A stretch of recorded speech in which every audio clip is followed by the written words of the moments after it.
même temps, est-ce que tu as vu le mélange de gourmandise, mais quand Andrew est allé chercher les affaires... Il a entendu ton parasol. When you came walking and you open, okay, of course he's, you know, he loves to eat those nice berries. But he pointed that noise, then he targeted you with the eyes, and then he followed you all the way. He looked at me. Yeah, he followed you all the way back. Ouais. Moi j'ai regardé dans la lunette quand il t'a... So, like you said we were about 100 meters. Yeah, 120 meters. Il a fait... He was really aware that as soon we as were my here. umbrella opened. Oh yeah. Yes. Clac. Touc, il a tourné la tête. And then followed you all the way. Ouais, mais c'est... Ouais. Okay. C'est trop... Bah voilà.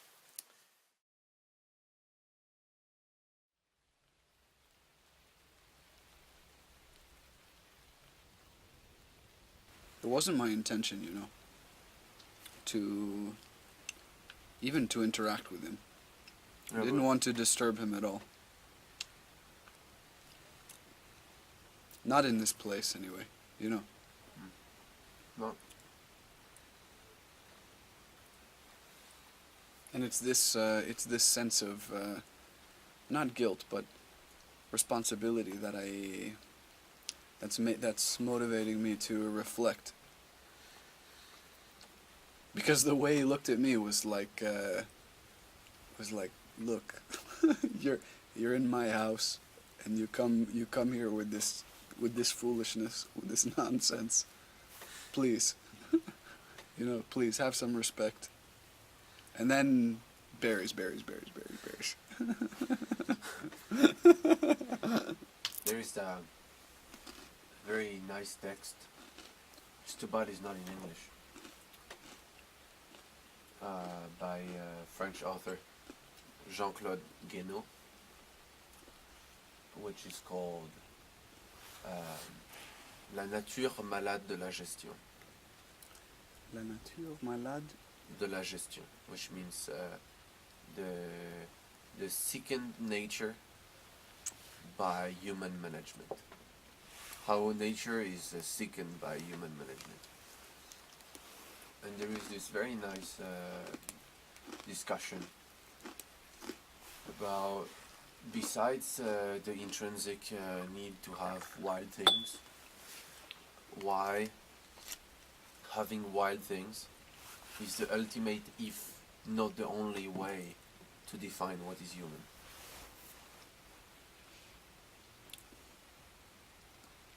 In other words, is by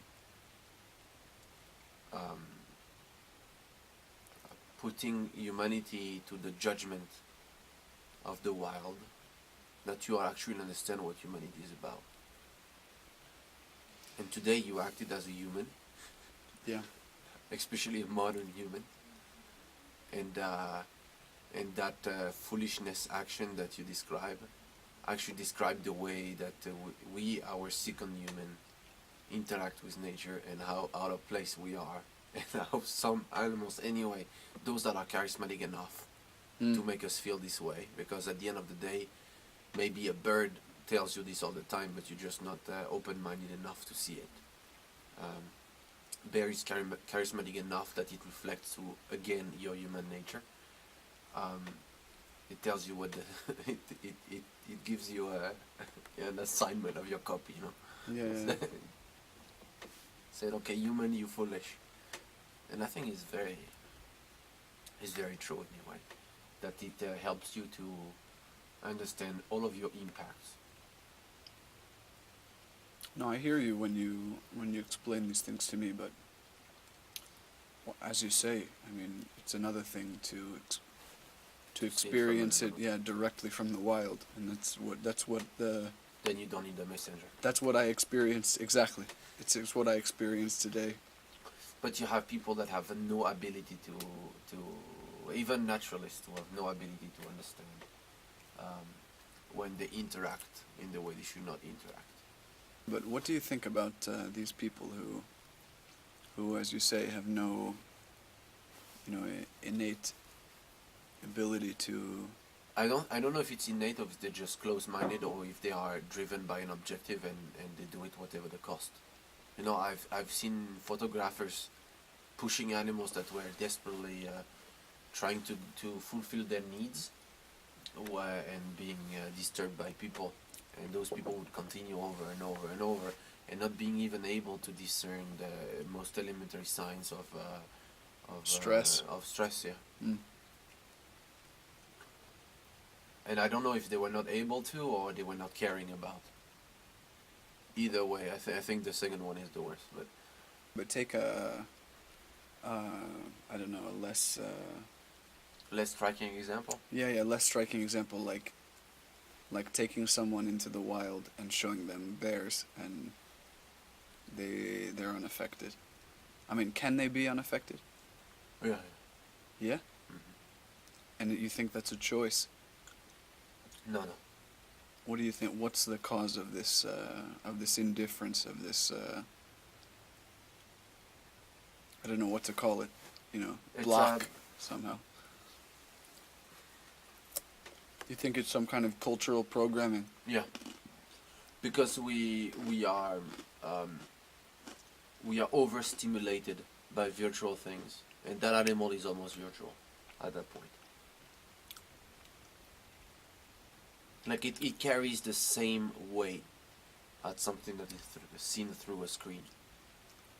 You say that, and then you know what's I don't know if it's ironic, but anyway, it's funny to me is that when we view the animal, in order to experience the animal in the wild, We look through a screen. we look through a screen.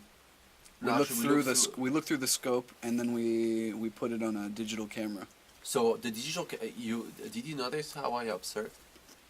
Besides when I was filming, like I would have it running when the animal is still. I have it running and I watch it with my eyes. Yeah. The watching is for the memories. The rest is for the memories. And the binoculars, at this point, I'm such a naturalist that is an extension of my body. And the way I see it is because as a human I have very weak senses. Also because what we've done takes time and effort. Time and effort for You mean to go out into the field and?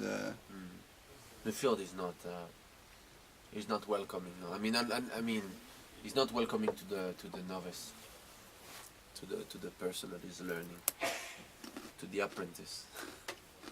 To me, I found it welcoming. Like today, I thought it was a very welcoming day.